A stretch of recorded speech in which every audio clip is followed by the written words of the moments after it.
Welcome in, everybody, to another episode of ZB's Horsepower Talk. As always, I'm ZB, Zack Brown.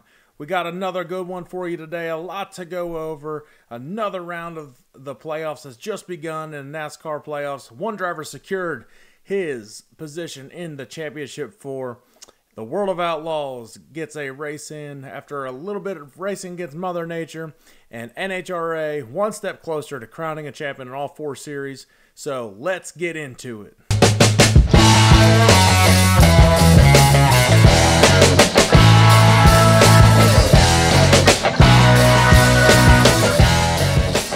All right, as always, we are going to touch on the NASCAR race this past week, which was at Las Vegas Motor Speedway. Really good race, enjoyed it, because you know I am a Larson fan. I try not to always show my fandom, but it's hard to keep this in. We're keeping this on. We're riding this hat for the rest of the damn year until a champion is officially crowned. Congrats to Kyle Larson locking his position into the championship 4 at Phoenix. It did not come easy, though. He did have a dominant performance at Las Vegas, but it was really between him and Christopher Bell. And Christopher Bell was catching him at the end. Probably had something to do with Larson, I don't know, about spinning out and completely crashing out of the race. Gets real loose off turn 2. The rear comes around on him. He kisses the wall, able to correct it and save it. I don't know how he saved that damn thing. But maintained it and got a close win over Christopher Bell. But you know what? A close win is what? It's a win. So he moves on. He's got 2 weeks to prepare for the championship at Phoenix. The team has it. And there's pressure off them now. Now they get to go out there, race, and see where they can end up. As far as the other drivers, it's really nothing's changed. They still have to stay consistent. They have to be smart about their races. If you're Chris Buescher and Ryan Blaney right now in 7th and 8th place in points, you're kind of getting behind, and you're almost looking at a must-win for Homestead. As Martinsville is really not the best track for them to get a win. Homestead's really a last shot for a couple of these drivers. It'll be interesting going down to Miami and seeing what they can do.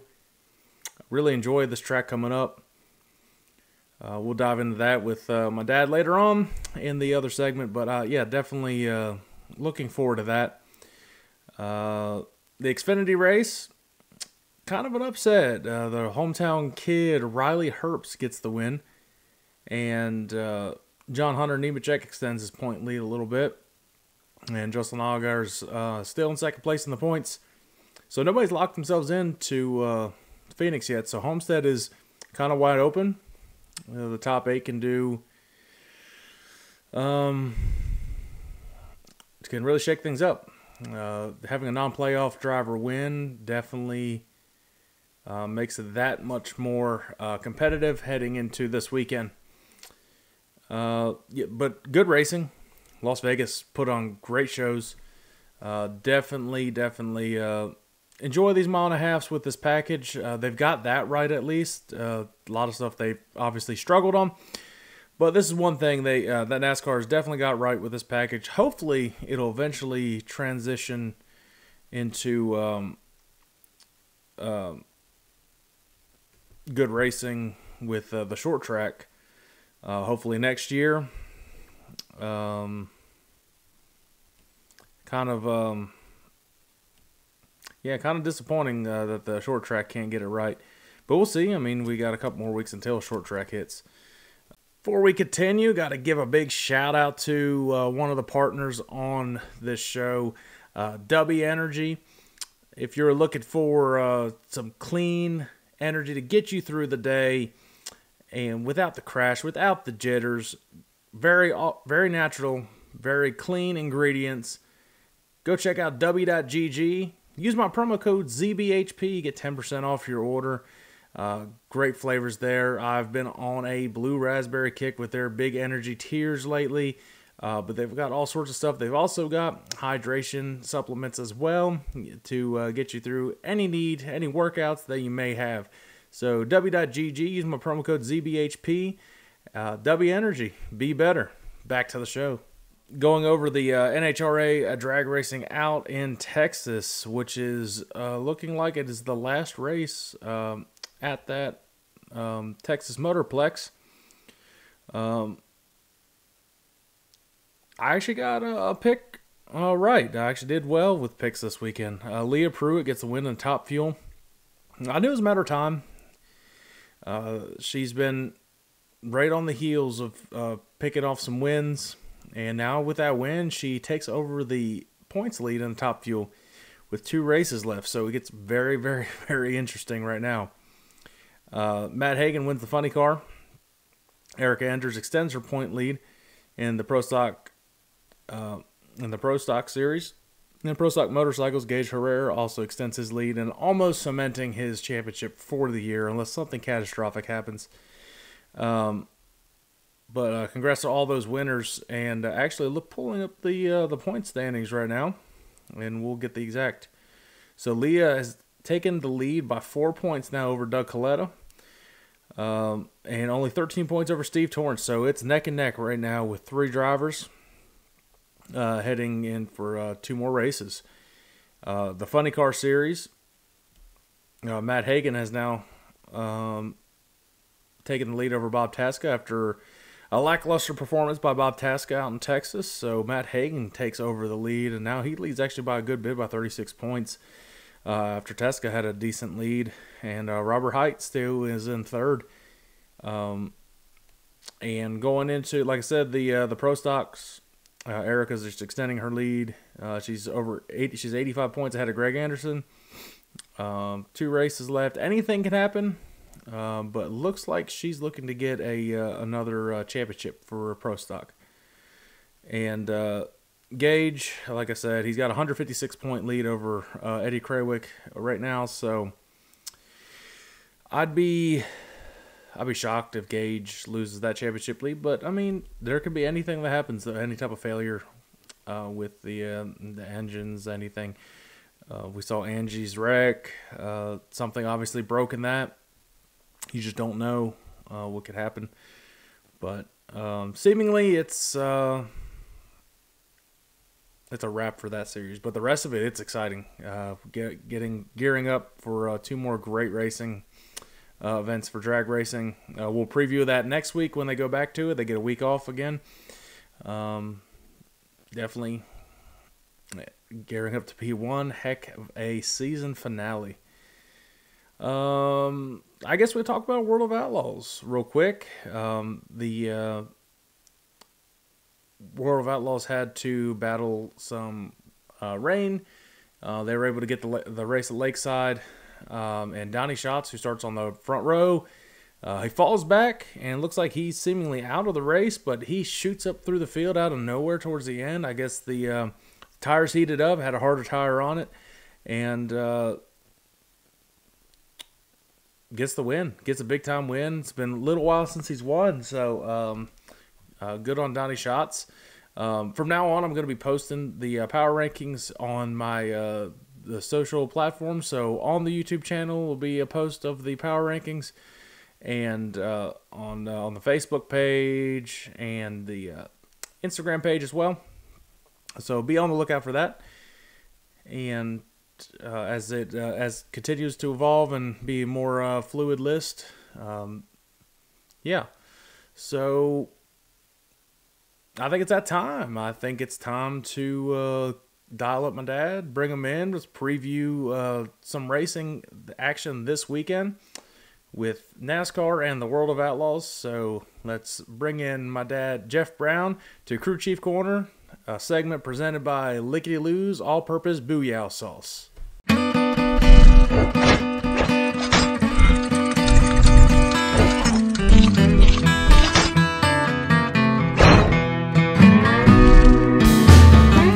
Dad, we're back at it again, another week. couple drivers have been locked into the Final Four in NASCAR. World of Outlaws just finished up. They're heading into their final couple weeks. And yes, am I going to wear this hat in every round for every race the rest of the season? You're damn right I am. So that's happening. So obviously really exciting. Larson's locked in. So that we were talking about before. If you're locked in, you got a couple weeks now to work on Phoenix. Last time Larson did this, though, he went back to Miami and freaking won the thing. So he went back-to-back wins and then went to Martinsville, and I don't really think it mattered what he did there. But now you're kind of just doing what you got to do. Go for the win, might as well. Not really any pressure on you. Yeah, pressure's off now, which makes it a lot nicer. You may see them try some different things that they think that could kind of carry over. I don't know how much they could really do. These tracks are so much different than Phoenix is going to be. But it would not shock me to see Larson go out and win Miami. You know, it's a track where running the tops fast. You know, he does it probably as good or better than anybody. Just, you know, you got Larson, Christopher Bell can run the top, Tyler Reddick can run the top. So it, you know, wouldn't surprise me to see him come out. Like I said, pressure's off. You know, everybody's, you know, it's a huge weight off your shoulder, and I think, you know, you're racing more relaxed, and, you know, now you're out there just for wins. Well, Miami has been before Phoenix was the championship race a couple years ago. Miami was the championship race, and it was actually out of the playoffs for a couple years, and they finally brought it back. I like this track, so dive into a little bit about this track. What makes it similar, different than the? I know it's not quite a mile and a half, but what does it make it a little bit different than the other mile and a halves we see? Well, the thing I like it's actually a true oval. It's not that, you know, D shape or quad oval. So you got, you know, regular front straightaway and back straightaway. Plus the just the surrounding is so pretty. You're watching the cars going by, palm trees, you know, lined down the back. And then the fact that it starts, you know, in the daylight and ends in the dark, which makes it interesting. You got tracks going to be changing. Cars got to keep up with the track conditions and things like that. It definitely makes it an interesting race. And these cars seem to just suit these style racetracks. So I think it'll be a very entertaining race, especially once the weather starts changing. You're going to see people who were bad early start coming to the front, and probably vice versa. I think Las Vegas was a good race, but I'm also biased because any race that Larson wins, I will say it's a good race.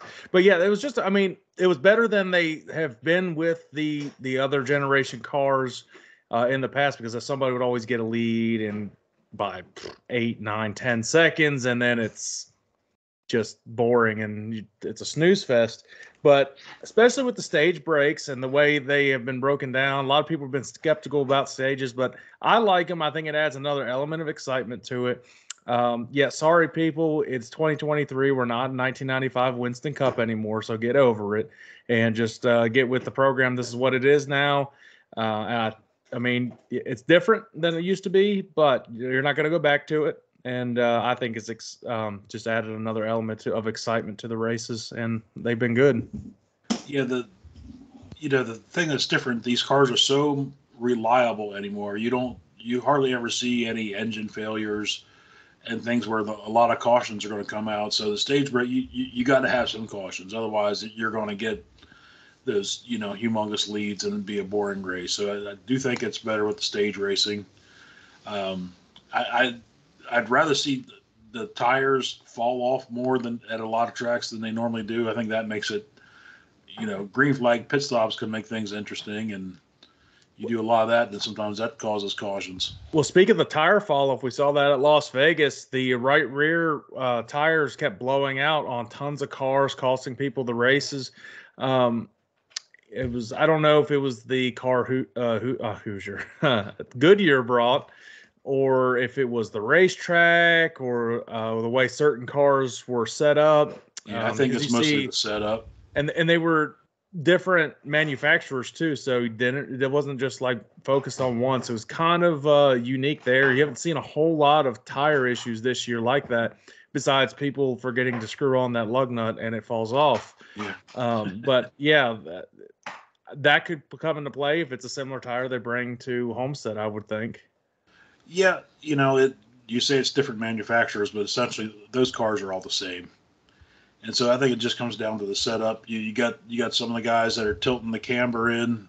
You get the camber, set just right. Yeah, the car's going to run a little faster, but it's also going to be harder on the tires. So you got to find the between the camber and the starting air pressure, you got to find that happy medium where the car's good, but not blowing off the tire.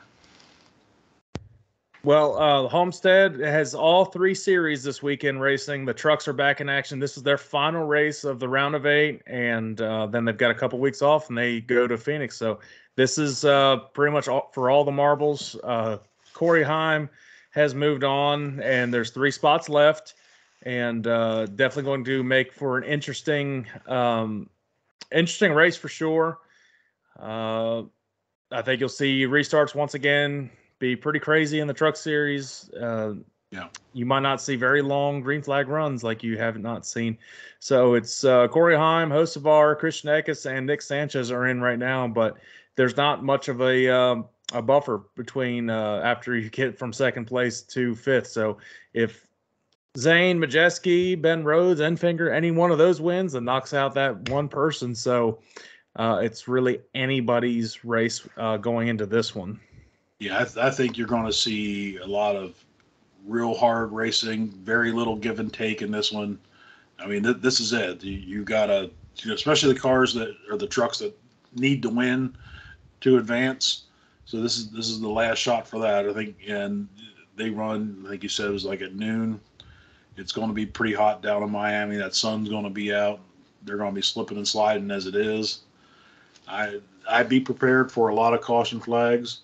And the one interesting about the trucks, they're only allowed a certain amount of tires. So, it gets a little bit of interesting strategy. Some of the guys will use tires early, then they don't have anything late in the race, hoping, or the guys that save their tires early, they're hoping for a late caution, throw a new set on there and try to come out with the win. So it'll be interesting to see the different strategy. And that's not saying if one of their teammates is out of the playoffs or something, will give them an extra set of tires too.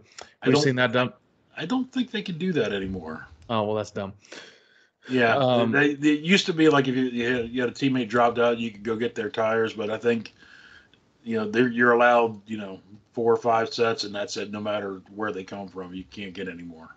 Well, right before we get to our picks, one thing, obviously, I wanted to ask you, and I guess you would know best out of most people. Truck race at 12, Xfinity race at 3. For the Xfinity series, how does that kind of change things when there's a race like that right before your race drops? Whether it's how the track's going to handle with the rubber laid down or anything like that, fluid that's been laid down from the truck series, things like that. Well, it's definitely going to. The trucks are going to race on a relatively green track early in the race, so by the time Xfinity drops the green flag, there's going to be, without barring any kind of rain, which shouldn't happen this weekend. Looks like it's good, yeah. Yeah, so they're going to be racing on a well seasoned, I guess the word would be, track where the track's probably not going to change as much until the temperature starts cooling down a little bit on that one. So I think you're going to be able to see what kind of lines are working. If anybody's doing, 2-tire, 4-tire stops, you can see if there's fall off. So if a truck does a 2-tire stop, gets out front and kind of hold his own, you might see some crew chiefs be like, oh yeah, okay. If the opportunity presents itself to gain some track position. Yep. All right, well, for our truck, let's do the truck series picks, and then we'll kind of go over the Xfinity point standing. So, yeah, this is for all the marbles now. Like whatever you've got to let it roll because this gets you into the championship. 4 drivers will remain after this race. Like I said, Corey Heim's in, so he's got a little bit of weight lifted off his shoulders. Doesn't have too much to worry about. But you still want to try to have a good, consistent run and get some momentum going into Phoenix. So, we only got 2 picks left of the truck series. Who you got this week heading into Miami? Well, this guy's been racing Cup for the last few weeks, and I think he gained a lot of experience going back into the truck. I got Carson Hocevar picking up the win. All right. Well, I'm going with you might call it an upset. I don't think it's really an upset. I think he's just had some bad luck down the road. He's one of the faster truck drivers in the field. If he wins, he's going to knock out some people, and it's going to definitely shake things up. I'm going with Zane Smith. Yeah, he's been fast. Just had some bad luck, Yeah. as I think a lot of a lot of truck drivers, you get through wrecks. I mean, you're going to be fine. Going to the Xfinity, this is not a cutoff race. Xfinity still the same boat. The Cup Series is in. They go to Martinsville as well. So this is the second round, the round of 8. John Hunter was it John Hunter that won? No. Who won last week? Oh, it was a new guy, a Herbst. Yeah. John Hunter Riley just Herbst, extended. He just extended his lead. He's more or less locked in to the round of 4. But he's still probably the favorite of the championship, I would think. Fastest car all year. We both had him last week. He was running up front all race long. I think Riley Herbst came out of nowhere, but that was a big emotional win for him. He's from Vegas, so that was big for him and his family and his team to get. But you still got John Hunter, Justin Allgaier, Austin Hill, Cole Custer, Chandler Smith, Sam Mayer, Sammy Smith, and Sheldon Creed. They're all still very much in it. No matter anything can happen. The top 4 are kind of extending a little bit on the points lead, but anything can happen if somebody gets a win. So same boat. Sure. The second race Saturday afternoon, the Xfinity Series. Who are you going with? It's going to be a double duty driver. This guy's also pegged to run the 42 Cup car on Sunday. So I'm taking the low hanging fruit and going with John Hunter Nemechek. Yeah, it's hard to really go against him. I'm going with another championship favorite. I'm going to go away from John Hunter. I've picked him, I think, way too often. I mean, I've been right. That's one thing I can actually get right. But I'm going to go with junior motorsports driver. I'm going with Justin Allgaier. He's had success at Homestead before. I think he'll be definitely up there. He'll be definitely riding the wall probably about by that much. He's one of those drivers. Yeah, he'll stick her up on the wall, that's for sure. Yeah, he's definitely able to do that. So I definitely look at him, and I wouldn't even be surprised if Sam's up there. I think Junior Motorsports will have a pretty good setup going into this race. Yeah, Sam was, he was actually, that's probably might have been the best he ran on a oval last week. He ran really well at the Roval. Yeah, he's good. Yeah, he's a good road race guy, but he was fast. He's getting better all the time, I think. He's only 20. Yeah. So I mean, it just takes time. All right, heading into the big one, the Cup Series. One driver, is locked in. Obviously, if we were talking about it, that takes the pressure off. 7 drivers remain. The big talk this week was about Ryan Blaney's penalty that he had, but then NASCAR rescinded the penalty, so it looks like they jumped the gun a little bit too early. So he's still in it. It's not a must-win for him, but he's still kind of far out on points. You're probably going to have to get a win either here or Martinsville for those last couple drivers. Chris Buescher had a subpar performance last week, so he almost has to get a must-win coming up.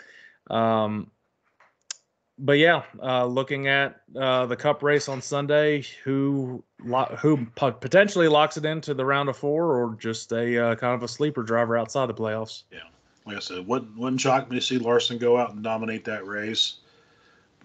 I changed my pick 3 times before we went on air, so I want to keep it in Hendrick Motorsports and go with William Byron to put 2 Hendricks in the Final 4. Well, for my Final 4 to stay intact, I have to pick one of these drivers. Byron will probably be up there. I think you'll see Larson be up there. You'll see all of them really be up there. Yeah, it's amazing. Those top 8 never seem to really get away from each other. Except Chris Buescher. He struggled last week. Yeah. He definitely. I have him in my Final 4, so I was thinking he's probably going to have to put it on this week, because I think this is probably a better shot than Martinsville to win, but Well, this driver has won a championship at Homestead before. He and Larson are the only 2 champions that are champions in this round of 8, and that have potential to have 2 championships now. I'm going with Martin Truex Jr. at Homestead. And Mom's pick is Denny Hamlin, even though she don't want to pick him. Yeah, for my for my Final Four to stay intact. Yeah. That's really, yeah, I would not be shocked if it's a repeat winner of Larson either. I mean, cool. That's awesome if that happens. I'd prefer that to happen. But we'll see. I think it's going to be another good weekend of racing. Only a couple weeks left. It's getting very exciting, and it's getting exciting in this series. It is the World of Outlaws heading to their final time at the Devil's Bowl Speedway in Mesquite, Texas. This is where the Outlaws were born. Yeah, this is like the original Outlaw track. I was there a long time ago. It's kind of a neat, fast track. It's pretty big. It's a D-shaped half mile. If I remember correctly, it's actually pretty high bank. Those cars, they will absolutely fly around that track. It's a shame they put on great races there, but just the costs of racing and what land's worth now, it's just they just can't deny or just pass up those offers that are getting just to buy the land to turn it into probably residential district. We might guess. Yeah, a mall or apartments or something. It sucks that one of these outlaw drivers, the veteran outlaw drivers, couldn't just buy the speedway or something to kind of save it and keep it intact. We're surprised Larson didn't want to buy it. I mean, at this point, why not? But what things do you think you can expect going into the last race? And it doesn't happen too often where you go to an outlaw race and this is it. You're not gonna get this speedway back.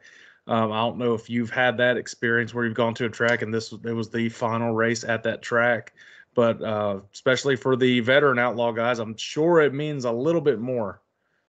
Oh yeah, for sure. And we had in Pennsylvania, we had Silver Spring Speedway, which weekly they ran the Super Sportsmans every week. Always had tons of cars, tons of people, and 3-4 times throughout the year the 410 sprints would run there. And it was a favorite track of all the race teams. It was a great place to run. It was a fun track. Drivers all liked it, but it was just one of those where the land is just way more valuable than the racetrack and can be worth, and they sold it out. So it's a shame to see that one go. But I was just reading a little bit about Devil's Bowl. They're expecting so many people, they're not allowing any on-site parking. For additional $10, you can park in the pit area, which I do not agree with whatsoever. I don't think they should be. That's just asking for trouble. Yeah, it's just